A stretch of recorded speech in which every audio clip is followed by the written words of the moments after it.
Good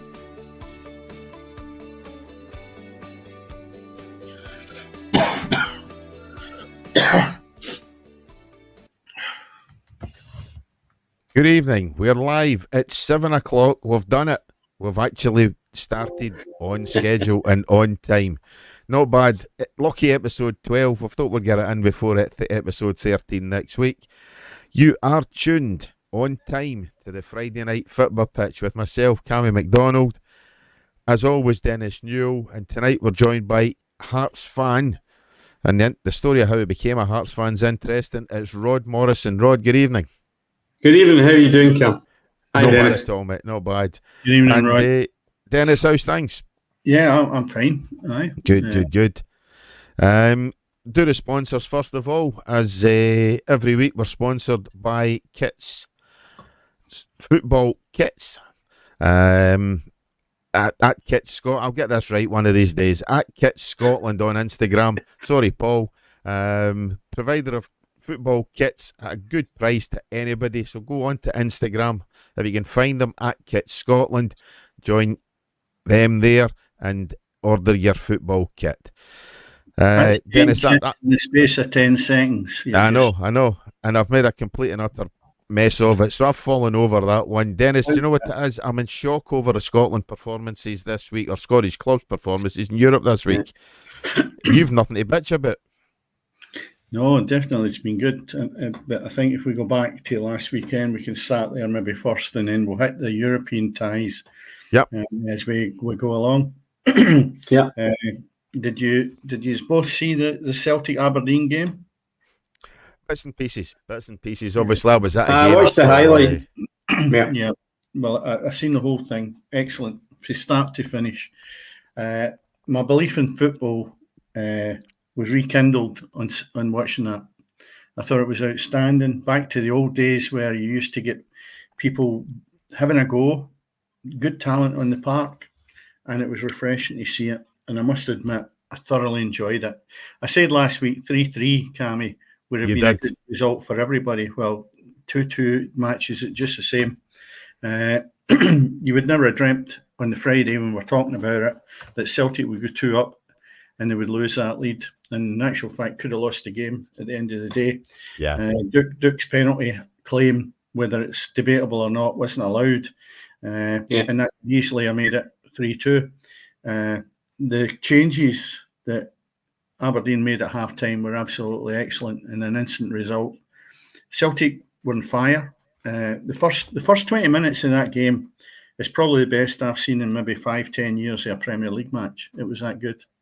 Yeah. They just had a go at it. And again, when Celtic went ahead, Aberdeen just didn't lie down. They freshened up at half-time and had a go. The only downside I had with Aberdeen is they've not had to play at that tempo for a long while, if any time. And a few of them suffered with a bit of cramp, and you could see the pace was knocked out of them a little bit as the tail end of the game went on. But maybe that's something that Scottish Premier clubs should look at and say, I'll tell you what, and I've said it before on here, what you can't make up for in skill, you make up for in fitness. And I reckon if Aberdeen had been that little bit fitter, I'm not saying that we weren't fit, I'm saying just that little bit fitter, they could maybe have run Celtic ragged at the last 10 minutes of the game. But overall, my opinion was it was really good. Yeah. Rod, you watched the highlights? What do you think of the game? I thought it was a good game. And I mean, see, you've got to, even since, particularly since Ange and now with Rodgers there as well, the thing that Celtic's got is it's this movement and play and running and what they do without the ball as well. And they tend to stretch teams with that pace. But as you rightly say, Dennis, after about 20-25 minutes, they started to slow down, and that's when Aberdeen started to come back into it. And as you say, effort, no little bit of guile and determination got them back into that game, and they were unlucky not to get that penalty and make it 3-2. Having said that, I don't know where all those extra minutes came from, but that's just the nature of the game. But I thought it was a very hard-fought game and a good advertisement for the Scottish Premiership football, really, to be fair. It's been a while in coming, really has. Aye, it has. That's the problem. The will to live some weekends when I'm watching this football. I Aye. just, why am I bothering? I won't get this. It's an hour and a half of my life I won't get back. At my age, every minute's a prisoner. And, Aye, you're right. and I'm the to be same. honest, I never thought I would see a game as good as that. I wouldn't go too mad on it. It's just because I've been starved of good quality games recently. And that was refreshing, I must admit. And then on the other side of the coin, without moving away from that game, I had to suffer that game at Kilmarnock in an artificial surface, which should be banned. If there's any of the terrorist groups out there I want to target, just aim it towards Kilmarnock's playing surface. Because I'll tell you what, it's absolutely shocking. I said it last week, I've never seen a good game of football on it yet. And I'm not really sure any player that thinks that's better than grass. There's something wrong with them.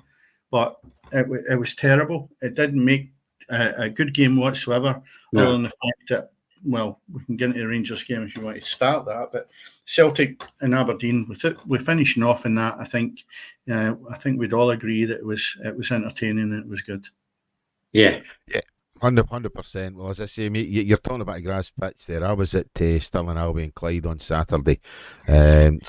Fourth Bank, still a traditional stadium, still got the grass, and what a difference to the quality of the game that's even played down at that level on grass as opposed to the artificial nonsense that there is at New Douglas Park, you know. So it definitely does make a difference.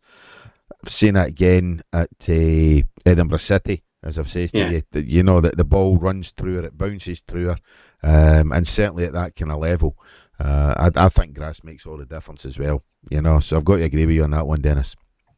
Yeah, I think have Kilmarnock have not been told by the Premiership that pitch has got to be replaced by grass. Is it by next season or the season after? I think they're talking about taking out the artificial surfaces, certainly at the Premiership level. I'm sure I've read that somewhere. I think you might be Rob. I think you might be right with something in that. I heard about pitches that were going to be replaced with grass. Aye, I'm certain of it. To do it. You see, there's an element, an argument with the lower divisions, and I'm all for that. That it's self-funding then for a club, because what we get from Scottish football in relation to handouts is almost non-existent for the lower divisions. So they're really self-sufficient. You've got the exceptions of maybe Inverness, who's in a bit of trouble now. But if you look at, say, the lower clubs that have survived for 100 years, and some of them have gone to the lower league now, like Albion Rovers, East Stirling, they were hand-to-mouth every week for years, right? So really, what you would find is if both the clubs had at some point, I know they'll use Stenhousemuir, but again, you're renting it out, East Stirling, if they had their own surface and an artificial surface, they probably wouldn't have went down into the Lowland League. And that's what I think is the advantage of having an artificial surface.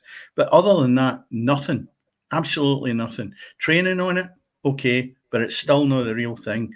And I really do think that anything below, I would even say the Championship, everybody above the Championship in the Premier League should be grass. And I would agree with that. Yeah, so 100%. If you come up, is it no enough expense on a club asking them to obviously make sure their stadium's suitable and get enough seats and whatever else, you know, are you going to ask clubs as well to come up and then relay their pitch as well, Dennis? Well, I'll tell you what, if you want to play in the big boys' park, you've got to be able to mix it with them. You know, you see some of the money that gets spent in players, right? Okay, well, you have to cut your cloth accordingly. And the bottom line is, if you can't supply grass, then you sit in the division you're in, hard lines. It's a ruthless world that they're in. But the people are paying good money to watch and be entertained. That's no entertainment on Sunday watching Rangers and Kilmarnock. Doesn't matter what team you're supporting. I'm looking there at an entertaining match, and it was anything but. You know, I just can't stand the fact that there's money being earned off the fact of the first team suffering on the back of it. And it's not even that. Hamilton have played in a number of years in the Premier League with it. So as other teams, without getting into the whole load of them that have got it.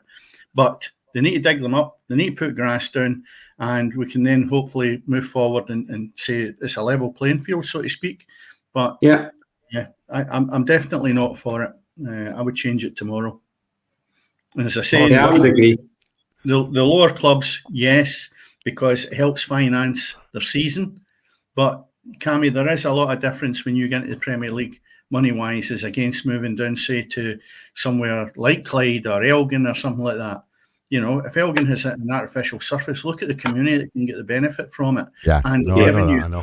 So there's a plus on that side. But if you're in with the big boys, you should be able to get the funding that you're winning matches and from whatever source you get it, TV or whatever, and you should be putting that into the surface. Yeah.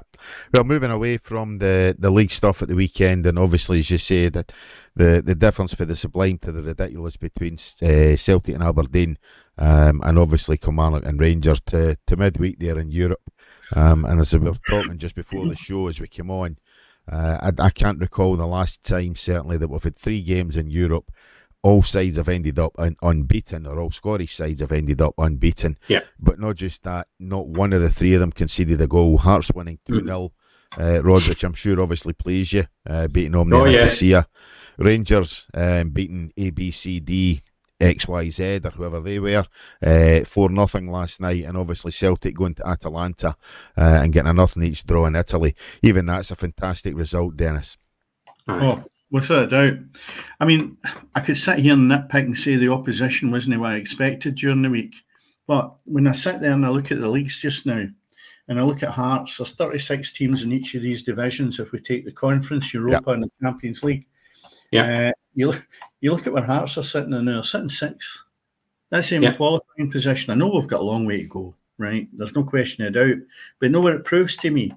We can sit here and battle these Premier League teams week in and week out. There's dozens and dozens of teams in Europe are 10 times worse. Yeah. And that's what's proven to me in the last couple of weeks. I looked at that Steaua Bucharest, we'll call them FCSB or whatever they're called. Aye, it was Steaua Bucharest, old money, aye. Yep. Well, I'll tell you what, they used to be a team. See last night, they were a team, aye. Well, they were lawful. And Rangers we took playing with a centre forward, to be honest, because Dessler wasn't at the races. I don't know if anything came out in the press today with him, but it went off as if he was nearly in tears, the boy. And I'm thinking, is this getting pressure to that boy Dessler so he can't handle the pressure that he's maybe building up in his cell? We know getting chances in some cases, and then no finishing, because he actually come off, and I thought, oh, I'd be a bit worried about you. I don't know if it's an injury. I don't think it was that bad. But the way he came off the park, I thought, you're dejected here. And it's through the failure and not being able to cut it playing with Glasgow Rangers. Yeah. So Steaua Bucharest, and we'll call them that, were dreadful. Absolutely dreadful. Rangers, exceptional. Exceptional to a man who bust a gut throughout. And even though Dessler's come off touches in just under 60 minutes. I mean, you don't pay somebody £27,000 a week to get 11 touches off him. Yeah. That's just not good enough. Yeah. But without that, and we'll not take any credit away from Rangers, they thoroughly deserved it. Yeah. Hearts, the same. I thought Hearts were great. I thought the new manager has got them playing to a level I never thought I'd see Hearts again. They've done that in the first game of the season against Rangers. But they looked inspired last night, if that's the right word. They had fire in their belly, they were working their socks off, and they never gave up in the lost cause. And even Shankland had that wee spark back in them. Aye. Look, I looked at the start of this season, and it was very similar to the start of last season, and that we were so slow, lots of possession, but doing nothing with the ball. And then you were looking at the previous management regime on the sidelines, and they're looking at their wee iPad and all that, and they're like the 3 vultures out of the Jungle Book. What do you want to do? I don't know. What do you want to do? What do you think we should? And there was nothing ever happened. And we didn't. Well, we did. They didn't seem to have a clue. You'd have players who play well one week, and then they're not playing the next week, or they're playing at a position. Yeah. So then we hear this rumour about Tony Bloom, and if you look at his success with Brighton and with the club he's got in Belgium with this analytics. Now, as American football fans, Cam, you and I are both used to the analytic part of it, right? Yep. And this is, if you look at how successful Brighton has become, not only on the pitch, but off the pitch, with their transfer dealings and they're selling on of players and all that, it's unbelievable. Now, analytics were involved in getting Critchley in, right? And it doesn't matter whether it was number 1 or number 2 choice. That's neither here nor there. What we can safely say now is that we've got a manager who has tactical nous, who's brought in a good management team with him. He's taken Hearts back to a 4-4-2, basic 4-4-2 system that can be fluid and was fluid last night for sure, in possession of the ball. He's playing players in the positions that they should be. Up until Critchley came, Spittle and Danda were missing, and yet they were 2 of the most successful players in the Premiership, Scottish Premiership last year. He comes in, Danda and Spittle. Spittle scored 3 goals now. Yeah. You know what I mean? And they're just, as you said, there's a fire in their belly. They seem to understand what's going on. The players know what they have to do, and that's made all the difference. Do you Sunday's going to be a different game. The derby is always different, and it'll be a typical blood and thunder Edinburgh derby. But I'm quietly confident that we will go on to win that one. And if that's him 3 out of 3, come on, it's fantastic. The turnaround, the play in the first half last night. If it hadn't been for their goalkeeper, it would have been 4-0 at half time. Yeah, you know what I mean. Definitely, Hearts were fantastic, and then in the second half, they just contained them. They were never a great threat. You know what I mean. So yeah, I'm over the moon with what's happened at Hearts, and not before time, because we have got the players there. Of that, there's no doubt. But Aberdeen are definitely a team this year, and the fight for second, third is going to be really, and fourth is going to be quite tight this year between Aberdeen, Rangers, and Hearts. I think. Yeah. You know what I mean? And I wouldn't like to say what it's going to be. You know what I mean? But see, when you look at who you've got on the bench, though, Rob, I look at Zander, who you've mentioned, and sometimes I look at him and I think he looks the part, and I wonder sometimes if he's a luxury player, that he's got a talent, and you need a manager that's going to make him believe that he's not a world beater, he's a good player, and then he'll get to the next level. I think he's got potentially a lot of money that you could be selling him for at some point. And then I look at him and think he could fall in the gutter a wee bit if he's not looked after. But I'm trying to think who's the England midfielder that played with Leicester, Tottenham now. He was farmed. Oh, Maddison. Sorry, Maddison. He reminds me. People will go, "Oh, you're having a laugh." But the thing was, I think he's got that kind of makeup like him, and basically, he was farmed out to Aberdeen. He had that swagger, and he loved himself. Now look where he is, and I never thought he was a world beater, but Zander appears to me that way, and I'm thinking you'll go one way or the other. Now that new manager coming in might be the makings of the boy. No, you see, he knew him. He knew him as a youth player at Liverpool. Critchley was his coach at Liverpool when he was a youth player. That's a good thing. He came on and you know what I mean. Yeah. But the other two I look at is Craig Halkett. I really liked him. And I know he went out a long while with an injury, Rod. Is he struggling, or, I mean, why is he not an automatic choice? Because he was a mainstay of the Hearts defence, 4 years ago? Yeah. I just think Big Kent's proven to be really, really good. You know what I mean? And I mean, I like Halkett, but I think of Halkett in the way that I think of Hanley. He can have great games, and he can be, your last line of defence and do well. But he's always got a ricket in him. There's always something, that might go wrong. And he has had that injury. I think he will get games. Of that, there's no doubt. Rowles certainly seems more confident now that Critchley's there, because I think he was being left a bit hung out to dry, and I was glad to see Kingsley on the park last night to give him a run, but no, the only player at Hearts that I think shouldn't he really be playing for us now is Barry Mackay. I think he's a luxury that we can't afford because he gives you very little. Yeah, that's the name I was going to throw into the ring there. And I look at him and he flatters to deceive big time. And I tell you what, he doesn't lack skill, but he's a good player. He lacks that sort of a concentration in a game, as if I'll play if I fancy it. If I don't fancy it, well, I'll just pick up my wages. I'm sure he's quite conscientious. So, I'm only saying what I can see within watching games that he's played. And I'm thinking, what a talent you've got, son, but you've never exploited it to the level it's required. And I just don't see what is in the guy's makeup that doesn't want to get him back. I mean, he came for Rangers, didn't he? Was it Rangers? Yeah. Well, we got him for England, but he was Rangers. And I was just about to say, it reminds me, the young boy we had for Rangers on loan last season, who's a midfielder, plays a similar position. What's his name again? Long hair. And he came to Hearts. Honest to God, he's got all the skill in the world, but no, just not got it. He's not got that drive or determination to see it through, But Mackay's been there long enough now. If this manager doesn't get anything out of him before Christmas, you've really got to say to yourself, his pasture's new, because you're not cutting it at Hearts. With that talent, you've got to apply your trade somewhere else.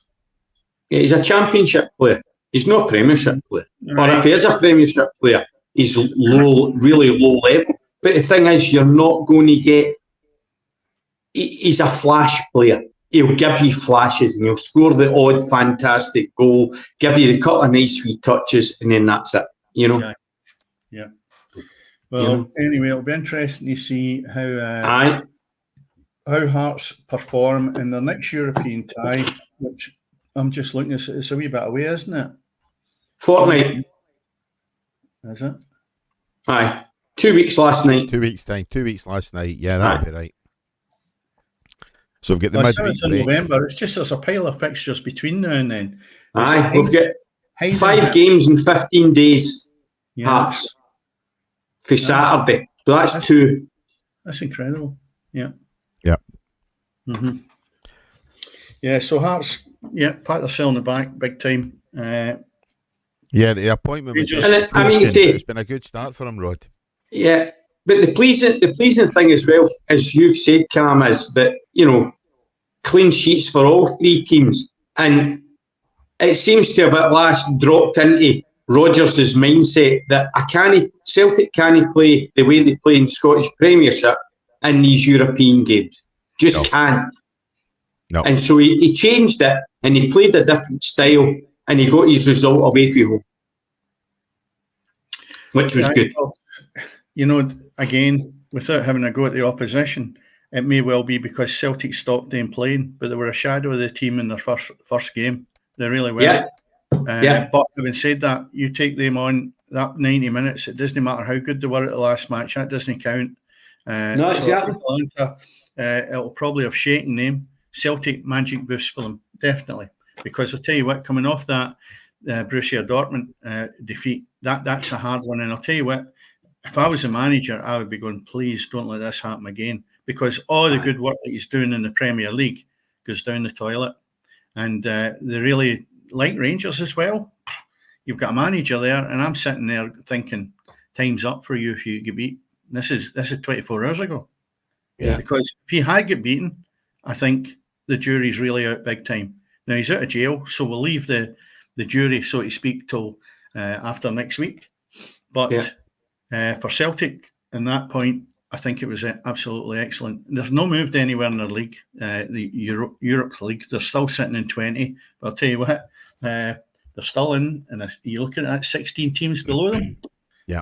Again. Well, that's what I was going to say. You're looking at size below them. Bayern Munich for one. They'll be sitting below Celtic just now, following only 1 win and 2 defeats in the Champions League. They're a side already who could be questionable as to whether they make this last 16 already, with the 2 defeats. So, fair play to Celtic. Yeah, they get absolutely hammered in Germany. I don't think they'll be alone in that, but... well, they did. Dortmund did it the other night as well against Thingy, so... Dortmund get beat the other night. They obviously played. I sure did that. They lost to Real Madrid. That's right. But I mean, they started off really well, 2-0 up Yeah, at they half did. time, Yeah. and then obviously the roof caved in. But I mean, Celtic, they're still in with a shout. The one thing is they've got the likes of Aston Villa, who they must be in the top 5, top 10 anyway. That they've had three wins, and I don't think they've lost a goal. Top of that league.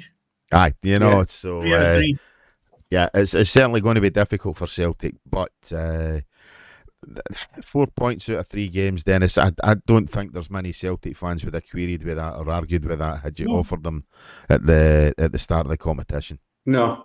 You look at some of the teams that are below them: Bayern Munich, AC Milan, Atletico Madrid, PSV, Leipzig, Red Star Belgrade, and that's just not picking them all out. That's just mentioning a few. Now, if you sit there and you go through that league section, and the thing we spoke about before, Rod, is it's a transformation from the boring system that I thought was the case before.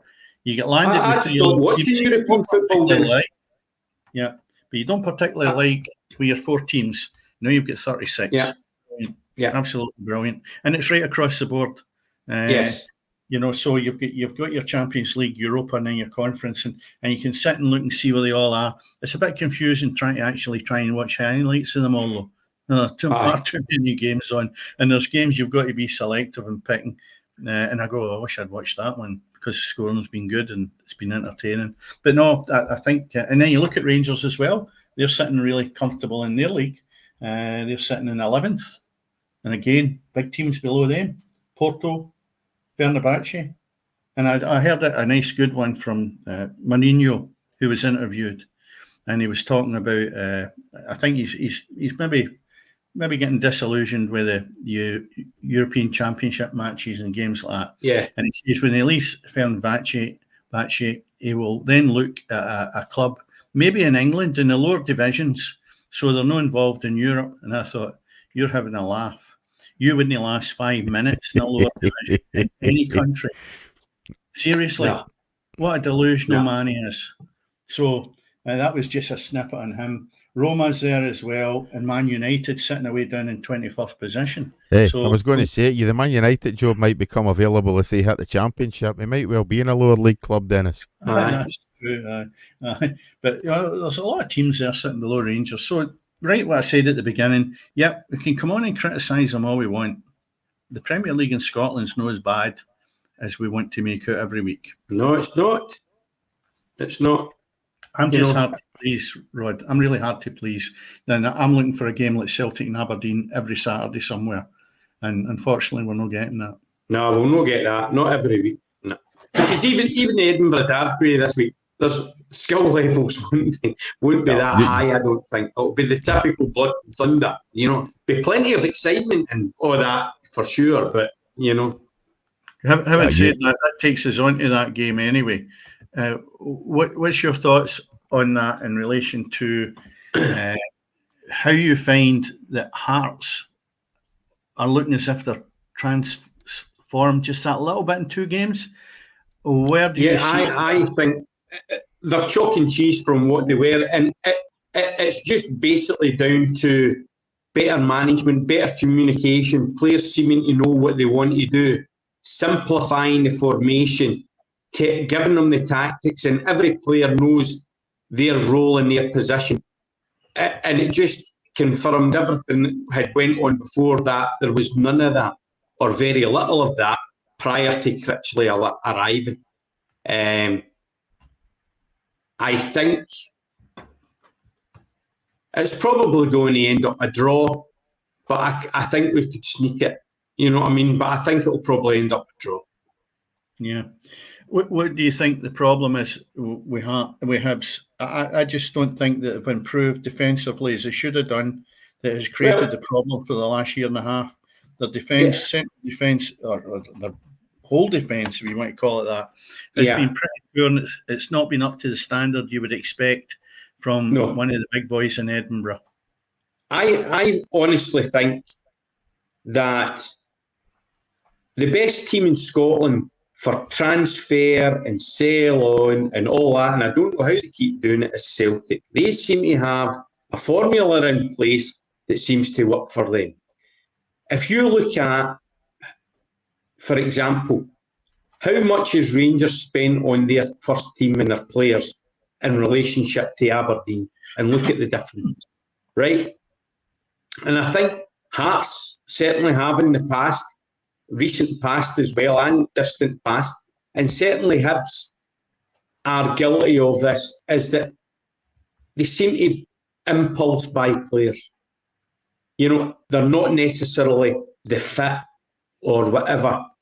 And this whole thing with Tony Bloom that's going to come to Hearts, and I believe the I's are getting dotted, the T's crossed. When all that deal's done, and we start using his analytical system, we're going to be getting players that are fitting our need and our style of play, which will then make it more successful and give us something to build on, rather than saying, and looking at players and saying, he might be a good fit, I will just take him and we'll buy it. You know what I mean? And I think that's been Hibs' problem. It's not that they've not spent the money, because they have. It's just not wisely, I don't think. Yeah. And I'm saying this because Hearts have been guilty of that in the past as well, I think. Rod, I think you're talking about right across the board with the people that have got some money to spend. You're talking about, we'll take Celtic out of that, because they don't buy dead players. They buy players to sell them on. And even though they've spent 11 million pounds in Ingles, I don't think he's up to the mark. I thought he was shocking by Celtic standards during the week. And for 11 million pounds at this moment in time, I think he's a poor buy. But Celtic buying players over the last 20 years, if you want to call it that. And I mean buying players. I don't mean players you could turn around and say, bring in somebody like Souness and you're buying a player. But you've no add-on to that. Celtic and Rangers are always going to be selling clubs. Now, if that's the case, why would you bring a player in and they're getting shipped out and you're getting no return? It's called dead money. Now, the bottom line is it's called the recruitment cycle. And what's happening is they have got people in.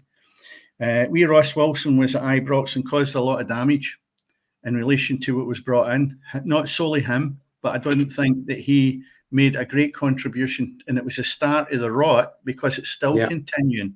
And I just look at them, and it's a total mishmash of players. It's as if an agent thinks, whoa, I'll go to Ibrox because I've got this dud here that they don't know about, and I'm going to get rid of him. And I said to Cammy during the week, if you went into Curry's and asked for a washing machine, and it tells you it's got this spin and that spin and it does everything, right? And you go and you take that machine home and 3 or 4 of the things don't work. What do? You take it back to the shop and you get your money back. They're offloading players with deficiencies the same as that washing machine, like they can't run, they can't score goals, they haven't got any change of pace of nothing, right? What happens? You're stuck there paying 20 odd grand a week on these players. So to me, that's where it needs to be looked at. You can't sell poor players to a club just by showing them a video. And that starts at boardroom. The boardroom is responsible, and then you work your way down. They have got to get the right person in place that can work closely with a manager to know what his mindset is, to understand how you become successful. They then target the particular players. And you start from within, and then you work out. You don't go away to Africa and bring in players, and that's the wrong way around. You have a look at what's at the club, and you try and utilise that talent. If it's not, then you go maybe into Scotland, then you maybe go to England or Ireland or wherever, and you start to build that way. You don't go 3,000 miles away and hope that a guy comes over here who, without being derogatory, could have been working in the banana field the week before. You know, so the bottom line is you can't do that. It's not to say these players, there's 1 in 100 or 200 turn out to be absolutely outstanding, and they are, because they're really athletic people that they're bringing to the club. But you've got to be able to fit into the culture. No, you've got to fit into the culture of the club. Yeah. Dennis, the problem between the two clubs is Rangers are consistently changing managers, but they're consistently changing managers because the previous manager is unsuccessful. Celtic change managers because the manager's successful and moves on to bigger and better things. Whether Celtic fans would agree with that or not, but by and large they move on to the English Premiership. Yeah. You also look at the coaching at the two clubs. As you say, the coaching or the recruitment at both clubs. Celtic bring in players with the intention of selling them. There's no doubt about that. Rangers bring in players with the intention that they're going to improve the club. So the players Rangers are bringing into the club are towards the latter end of their career. They're not bringing in young players who they can move on, who they can sell, who they can make a profit on. And that's the difference between both clubs. Who's the last player who Rangers sold at the height of his career and actually made money on? And compare that to Celtic. I was trying to think about that the other day, Cammy, just thinking, wait a minute, try and identify somebody. There'll be somebody out there going, well, we sold him. So in real terms, so it's minuscule. And they did miss the boat with Willis, who they could have, what was it, 12 million or something like that? They should have bit somebody's arm off whenever it was offered. There was not a soul going to pay 12 million for that idiot. No, let's be fair. The Rangers fans were deluding themselves, and the Rangers board were deluding themselves if they thought they were going to get 12 million pound for that. I mean, do you look at how much did Celtic pay for Matt O'Reilly? Buttons. I don't know. What? Buttons. $1.5 million or something? Yeah, that's it. and that's the difference. 25. Now, Joe Scabby came into Hearts and sorted things out at Hearts, and I would say 70% of what he brought in was successful. We've just brought in the guy to the SFA now to be the director of football operations and all that, right? And we're going to get this Tony Bloom analytics thing. And I think within a year and a half, you'll see a big difference. There's that young boy last night playing for Hearts, Forrester, at right back. Had a great first half, tired into the second half, got him subbed and all that. But if that boy continues doing what he's doing, he's going to be following the likes of Gilmore, Ferguson, and all them out to Italy, where Hickey went to, Bologna. And if I was a young player, they seem to be really hot on good young Scottish talent at the minute. I don't know why. Because the ex-Hibs boys out there, I know it. Josh Doig, is it, or whatever? Right? Yeah. And you go there and get that. But I mean, look at Hickey, was 14 months at Bologna. We sold him to Bologna for 4 mil or something like that, with a sale on. And then they get 19 for him after 14 months for Brentford. And I'll tell you now, if he hadn't had that injury, Hickey would be at Manchester City now. Yeah. Because they were sniffing round him off looking at in the regions of 30 odd million.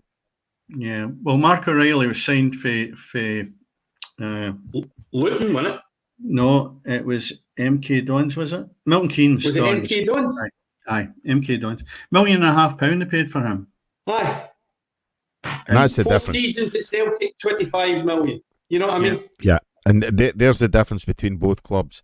Rangers will pay £3-4 million on somebody and sell him for 500,000, or cancel his contract or move him on for a free, whereas Celtic will go out and spend $1.5 million on a lower league English player or a lower league player from England and then punt him for 25 million. But Cammy, that's where you've got. Look, see the people you employ at a football club.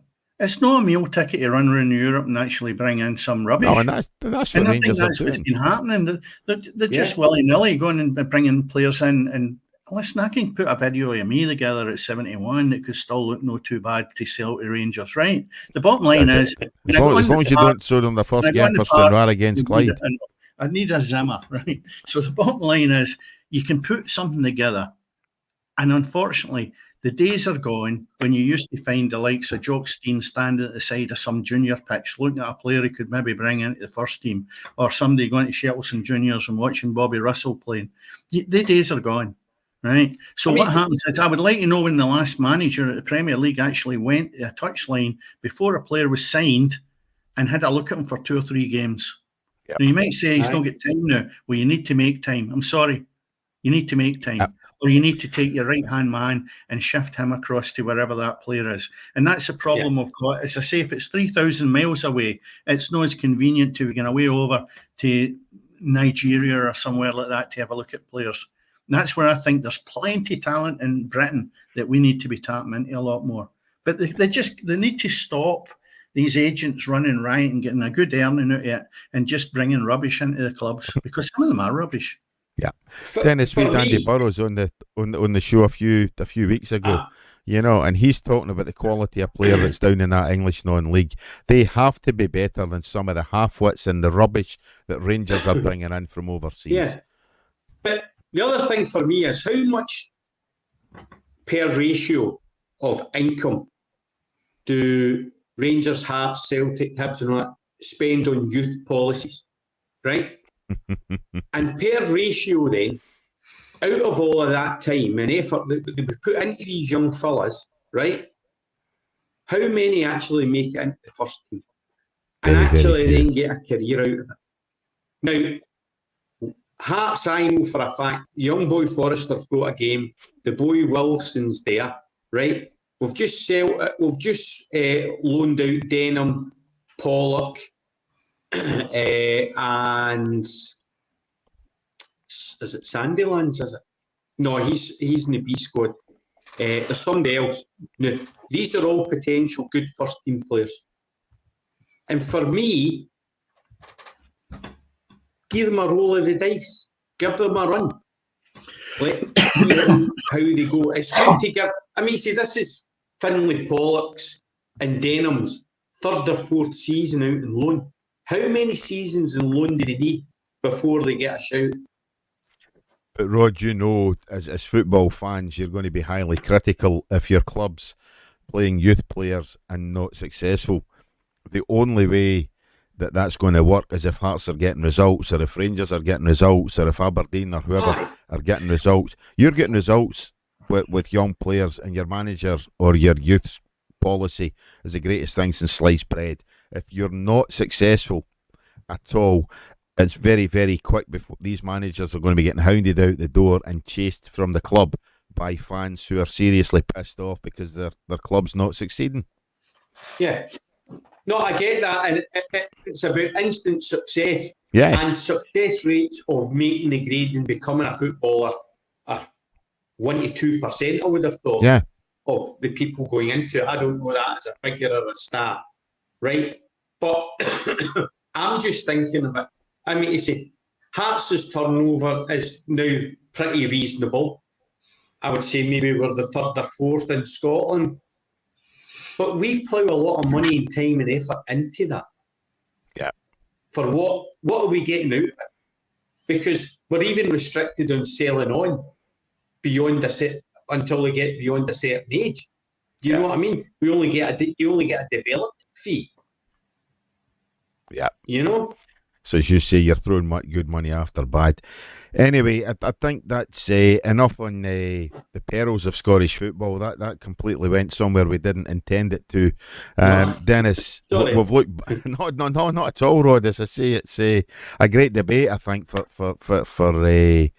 what it was, But as I say, I think we were trying to give the clubs there a big up for how well they've done in Europe this week, and we've ended up slaughtering their youth policies and their selling on fees and everything else. But Cammy, that's the area that is so important. If we're going to have sustainability within Scottish football, all this needs to be looked at from the artificial surfaces right through to how they recruit and wasted money going out the door. I'm bringing the boy up again, and I don't want to keep harping on about him because I'm sure he's a right nice guy and he does his best. The boy Dessa, £27,000, I mention it every single week. There's people who are going watching that game last night, don't even have that for a year's salary. He's getting it in a week and he has 11 touches of the ball. And again, I repeat, it might not just be his fault, but clubs have got to be in the position to cut their cloth accordingly and don't squander that kind of money. Unless he's a finished product like a Henrik Larsson, then you can give them £27,000 a week. But you don't bring them in with that kind of package and find there's your end product at this moment in time. I reckon he's playing every week because that price tag's on him. And that might not be suiting the boy either. He's got And a I massive... think it is, there's nobody else. Well, I was going to say, there's nobody else. There's nobody else that can play.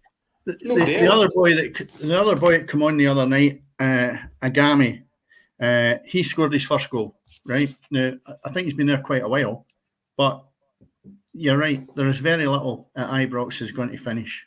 But again, just finishing off the point you've mentioned there, without trying to rectify the whole world in one night with the football, the bottom line is they need to start looking from the top down and be very certain about the next moves that they make within Ibrox. And I don't think a knee-jerk reaction, it may have been a knee-jerk reaction if they get beaten heavily last night, was for the manager to be changed, because I don't think at this moment in time he's any better than Beale is, right? They had a great result last night, but the jury's still out. So, well, again, he's only at 2 games away in my head from actually being hounded by the supporters, because 2 defeats in that league, the league's done for them. Yeah, he loses the next Old Firm game, he's done. Yeah, anyway. If he gets as long as that.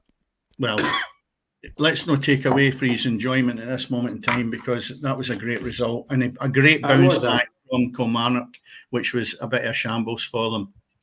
Yeah. 100%.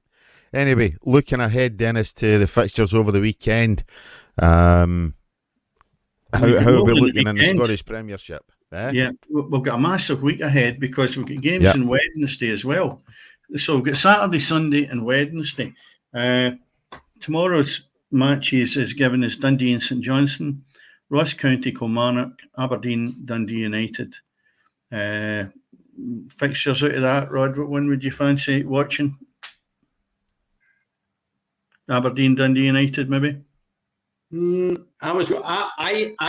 think Ross County against Kelly up at Ross County will be a game, and I fancy Ross County win that. I think Dundee United, they play some fantastic football as well, and I think they've got the beating Aberdeen. I really do. You think they can beat Aberdeen? Well, I do, yeah. I don't think they laid a glove on. I think it was Rangers at the time they played them, and I actually thought there was the test for them to see if they were going to go leaps and bounds. Myself personally, I think Aberdeen are going too well to lose that game. I don't even think it'll be a draw. But you're right, Dundee United have started off very, very well. They're sitting in 4th spot now. Yeah, I think that'll be a cracking game. They're a bit hot and cold, Dundee United, I think, and so's Aberdeen. We all are, actually, to be fair. But just got a sneaky feeling. It's at Tannadice, isn't it? No, it's at Pittodrie. Aberdeen. Oh, is it Pittodrie? Oh, right. Okay. Well, maybe a draw. Mm-hmm. Yeah, I think for that. Yeah. So I think Sunday Ross County will beat Kelly. Mm-hmm. Dundee St Johnstone. That's a derby. I fancy Dundee will run riot. No, I don't know. I'll stick a draw down in that. St Johnstone have picked themselves up. They won the last game. I think Dundee will run riot. Dundee only what they were at the start of the season, so I think that's got draw written on it. Aye, a draw for me in that one. Taking us into Sunday gives you the one we've been talking about quite a bit, is the Hibs and Hearts game. Motherwell Celtic and Rangers St Mirren. I'll tell you what, it's a real tester. I know we've touched on the Hibs and Hearts, but have Motherwell get the bottle at home to have a go at Celtic? I think Stuart Kettlewell will be well versed in thinking, wait a minute, look what Aberdeen had a go last week. Can we do the same? Aye. I don't think they will have the capabilities, but I would like to see them having a go at them, see what happens. I think they will have a go at them, but I still think Celtic will sneak it. Yeah. Maybe 2-3-1, maybe, but it won't be an easy 2 or 3-1. You know what I mean? That'll be a hard-fought game. Yeah. Rangers for me is in the Sunday game as well against St Mirren is basically what's he going to do with a forward line, as we touched on for a minute ago. Is Dessers going to be fit enough mentally and physically if he did take a knock the other night and just come straight off went up the tunnel? Or have they got a problem now that who's going to score goals for them, if any? They're going to be Ngami, and let's be fair. No, Cherny had his best game the other night as well. So Rangers have got options to score goals from. As I say, I think Tierney had a decent game the other night. Again, Brilliant. he get taken off while he was on a hat trick, but I've got a fancy for St Mirren to get a point for that. I think Robinson will be struggle baying as for well. them to bounce back after the Hearts game, because St Mirren didn't play that well, to be fair, but B, I think Critchley thought Robinson, and I think that's what got us the result.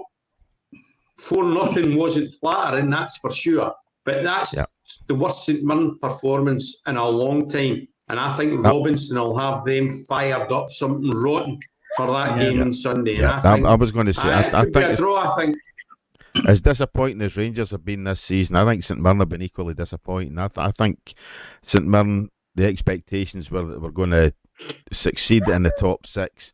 I think St Mirren this season are going to be very, very fortunate to make the top 6. In fact, they could well be watching over their back. They've been very, very disappointing this season, Dennis. But I think the bounce back game could well be Sunday at the Ibrox. Yeah, I'm thinking to myself that Rangers will win this game comfortably, because you're right when you say St Mirren are disappointing this year. They've been disappointing for the last 3 games in my head only. Before that, they had a wee run in Europe and they were looking quite good, and I thought, here they're going to push to get in this top half quite comfortably. And then the ceiling come in them, and for the last 3 matches they've lost it. And I now look at it and say, I know they've just lost out in a couple of games, but at the same time, there's still defeats, and that dressing room's got to be lifted against a team that is just coming off the back of a magnificent European result. I mean, that's the highest score they've done, Rangers, in 17 years in Europe. So you look at it and you say to yourself, you need to pull the Rangers players off the ceiling with a bit of luck. I would say. But if they do, St Mirren could be in for a right tough afternoon. I just think Rangers struggle in the Scottish Premiership, but do okay in European, because Clement's more a European type of manager, and understands that game, that style of game better. And I think Rangers have struggled in the Premiership. Well, you could be well right in that one, but I think if they're going to struggle in the Premiership, they're certainly going to struggle in Europe at some point, big time. Because they will do. There's no two ways about that. But it's a good test. This is a good test. It's a very good test. A good test for both for Celtic and Rangers. I think it's a big test for them this weekend. Yeah, and then you've got games on Wednesday, Cammy, as well. You've got a full calendar on Wednesday night. You've Celtic are playing Dundee United are playing Motherwell. Hearts and Kilmarnock, that was a game I would have fancied going to. Ross County and Hibs, St Mirren, St Johnstone, and there's a biggie, Aberdeen Rangers. Oh, that one on a Wednesday night in the middle of the week. Aye, they've got to go up there too. Somebody wants their head looked at for that one. Aye, well, I'll tell you now. You were saying if Rangers don't get a result at Aberdeen on Wednesday night, title's done. Yeah, I'd agree with that. Title's done. Rangers don't get a result Wednesday night, second place is done. Yeah, you know what I mean. I know it's we're not even out of October, and you're sitting looking at that and going, wait a minute, what's happening here? Rangers should never be in this discussion. They should never be in that discussion. They should be battling right to the end, and it's quite crazy that come Sunday's match and Wednesday's match, they could be well out the running. So it's pretty desperate, and it means then we're back to a 2-horse race, because if that's the case, Aberdeen will have won in Wednesday. Aberdeen Celtic, yeah.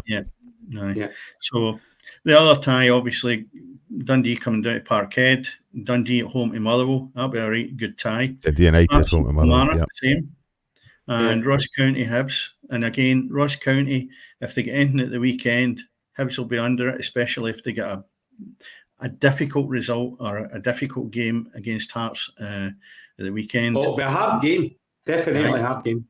Yeah. Definitely. And then St Mirren against St Johnstone, again on the back of Sunday's result, will determine, I think, in a lot of ways what St Mirren are going to do. Yeah. So there's a lot of ifs and buts, but good fixtures this time of the year. Yeah. Going into the fixtures, because we are running out of time, we can't look at too many results. No, Championship. Saturday's games in the Championship is Airdrie have Ayr United, Falkirk Dunfermline, Hamilton Morton, Livingston Wraith Rovers, and Queen's Park have Partick Thistle. There's games on Tuesday night in that division. Dunfermline, Livingston, Morton, Queen's Park, and Wraith Rovers have Airdrie. Falkirk Dunfermline, there's the game. Yeah. You said you were going to that game, Cammy. I'm going to that game, yeah. I'm looking forward to it. I'm actually looking forward to watching decent football live, because I've been fed a dross all season watching Clyde. So, no, I'm looking forward to actually seeing that game tomorrow now. I think Falkirk should be strong, should be too strong for Dunfermline. Artificial surface. They've been a revelation this season. But when would you last go and see a match in grass? Because Clyde play an artificial surface. Well, as I say, I seen a match in grass at the weekend there at Stirling Albion. But again, down at that, as you say, Falkirk have got that brand new top of the range artificial stuff, and Hearts played them in the cup earlier, and I'm telling you, that's a good surface. It's as close to grass as you'll get. So as far as artificial's concerned, that's the sort of level you should be at. No, the bloody thing with black tyre chippings in it that Kilmanners go. You know what I mean? Yeah. Still, I've been a lot of it. Anyway, Hamilton. I think if Falkirk might well have to ban it next year, Dennis, because I think they do. They're looking shit hot in terms of size to be promoted this season. Yeah. Mm-hmm. Yeah, well, that was a tip anyway. So, Hamilton Accies against Morton. 6th plays 7th, and that'll be an interesting tie. Morton just seem to be hot and cold all the time. I just wish there had a wee bit more consistency, because they're a team that can easily be up there challenging, but they seem to be up and down too many times now. It looked as though Doug Emery was going to turn them around, but it's not quite happened for them. No. Okay, moving into the First Division, in the League One. The fixtures we've got for tomorrow are Alloa are playing Arbroath, Dumbarton, Inverness, Cally Thistle. We can touch on Cally Thistle in a minute. Montrose, Cove Rangers, Stenhousemuir, Kelty, and Annan Athletic have Queen of the South. Derby, Annan Athletic, Queen of the South. Yeah. Mm-hmm. Yeah, interesting game. Scott Hartley will be watching that for Turkey. Aye. If we look at the top of that division, we have got Alloa are sitting at the top with 17, Montrose close behind with 16 points, and then Kelty. Kelty were at the top. They've just lost that last game, so it's taken them off the top of the division, but they've certainly had a great start this season. That's the tightest league in Scotland. Yeah. And Cove Rangers, I think that's really tight. Mm-hmm. Well, there's very little, unless you go 17 points down to 10. It's just more, or from 7th spot to 1, you've only got five points of difference, which is a 2-game swing, which is virtually nothing. Yeah. Well, Inverness Cally, as we know, have gone into liquidation and administration. And I think there's the possibilities that there's 3 potential owners. Are people that would come in and be owners of the club. They're not saying who it is. Duncan Ferguson and some of the staff have all gone. So I just don't know exactly where it's all going to end up with them. Billy McKinnon, they've got a 13-point deduction for administration. Well, that's right. Well, it's already in there. They're minus 3 points. Which they didn't need. Mm-hmm. They're going to struggle now this season. Certainly they're not going to get out of that division going the right way, but they're going to be obviously favourites to drop into League 2. Yeah, there's too many points to pick up with a league that's as tight as that. Yeah. So Bill Mackay and who was the first team coach is Scott Kelliker. They've taken over the run because Duncan Ferguson's off as well. There's a few players as well have had to go. I'm sure it's down to salaries more than anything else. I don't know what will happen with some of these players. You've got Adam Brooks, Cameron Ferguson, Flynn Duffy, and Wallace Duffy have all left with immediate effect. Players, goalkeeper, he's returned to Dundee United. He was in loan, Jack Newman, so he's gone back there. So they're looking at Get your people. gloves on. They're still no dead and buried, but taking 13 points off them is more or less saying good night to actually getting into that division. Yeah. And I'd certainly tipped them to win that league. That just shows Yeah, you was to death then, wasn't it? You sometimes wonder about that points deduction for sides going into administration. How do they expect you to pull it back? If they're taking off points from you, and I really wonder about if they're wanting this points deduction, what they should do is they start the next season wherever they are with a points deduction. Not 13, by the way. You know what I mean? But maybe 6 or something like that. But at least you're giving them a chance to survive and not going under totally. You know. Yeah, I mean the financial implications of even dropping from League 1 down to League 2 must be quite severe. So you do wonder sometimes at the sense of having that financial that points penalty. When you're suffering as it is. Aye, but 100%. Fair enough, it is what it is. Moving into League 2, Dennis. Yeah. Sorry. I was just right. So into Division 2, we're looking at who you've got for just check and see where we are. I lost my train of thought there when I was listening to that. Obviously, Scottish Cup weekend this weekend. That's right. So the Scottish Cup, I've had a look at some of the. You've got Elgin City, is that right? Clyde Elgin City or Elgin City Clyde. That's why I'm going to Falkirk. Yeah. It's bad enough driving to Hamilton or driving to Stirling as it was last week. Damn sure I'm not going up to Elgin, so I'm going to go to Falkirk. As I say, it's a 5-minute walk for the house. Yeah. Well, I watched Broxburn Athletic playing Dalkeith on one of the BBC channels maybe about 3 or 4 weeks ago, and Broxburn looked great, by the way, really did.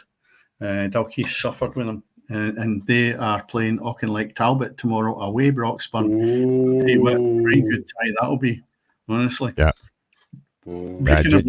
Junior clubs in the Scottish Cup, again, Highland Shout is Brecon. I've got Huntly. Broad, I've got Formatent, or whatever they're called. I never get that right. For Martin. East Fife Banks of D. East Kilbride, Bonnyrigg Rose. That's an interesting one. There's an interesting That'll be a good one. That'll be a cracking game.